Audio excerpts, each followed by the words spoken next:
Thank you for asking great questions and sending it to me.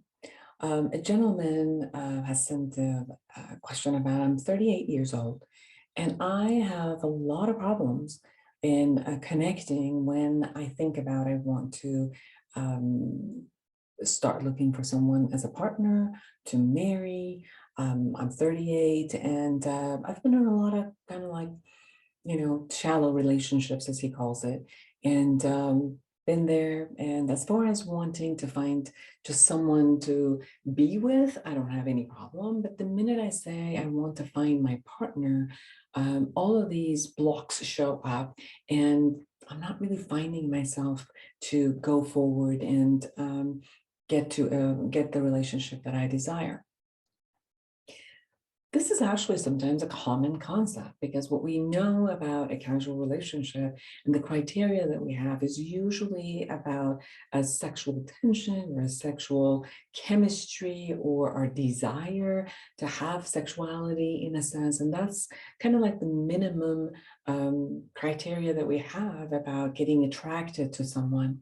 We're not really looking at all the other aspects of how does a person's personality match mine on a emotional level, on a cognitive level, on a spiritual level, on a financial level, on a socioeconomic level, which as a partners to be married, we need all of these compatibilities to actually have with each other. I've also noticed when I've asked people, what is it that you really want and what is it that you're bringing into a quality type of a relationship or a marriage, people just give me like two or three answers. Oh, if I just have somebody who's kind and we could love each other and, build a life together is enough. But love each other and be kind and build a life together, there's a lot of component in there. So I usually ask if you could please start writing a list. Imagine yourself in a day or a week or a year of marriage. And imagine the quality that you're bringing. What is it you're offering in that relationship? And what is it that you would like your partner to offer in that relationship?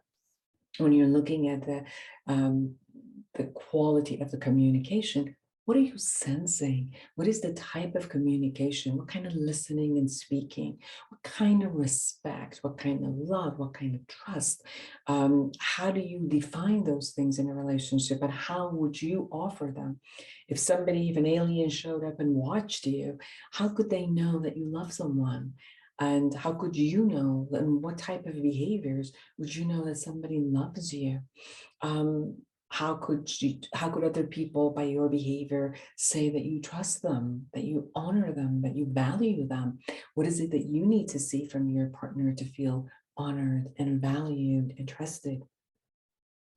When you look at, for example, the decision making together, what kind of a process of decision making do you visualize that it's workable, that issues will come in or life situations would come in?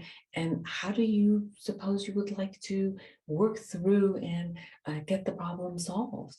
And, as a partner, what is it that you need? If you have an idea about the finances of your life together, what is it that you desire? What is it you would like to propose? What is it that you're bringing to the relationship?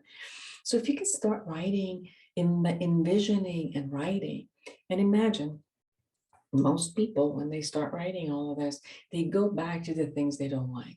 Oh, I didn't like this about my parents, so I don't want that. Or I went to my first relationship, this was there and I don't like it. I get it. You didn't like it. That's not the ones we want to write. You can learn from it and say, if I don't want that, what is it that I envision that I do want? And then put that down. So, because when you're looking at not wanting something, we're not going to get you that, but you're asking, what can I have in my relationship? The list supports you to know and be clear in what you want and what you can offer. And then when you go on a date, you have the criteria to look for. You can ask questions regarding these things that really matter to you, and you want them to know about you, that that's what you're offering, that's what you're looking for. And then you can ask questions regarding this matter to them. Ask them how they've handled it before. How do they handle different types of communications with their family, with their friends? So begin looking for the criteria that is for you. And then as the relationship moves forward, See if that's the quality that you're bringing into the relationship and that the person that you might like would bring into the relationship. You might need some practice, and you can only do this within a relationship. So don't shy away until you find the perfect match. Jump in, practice, and find all of this until you find your perfect match.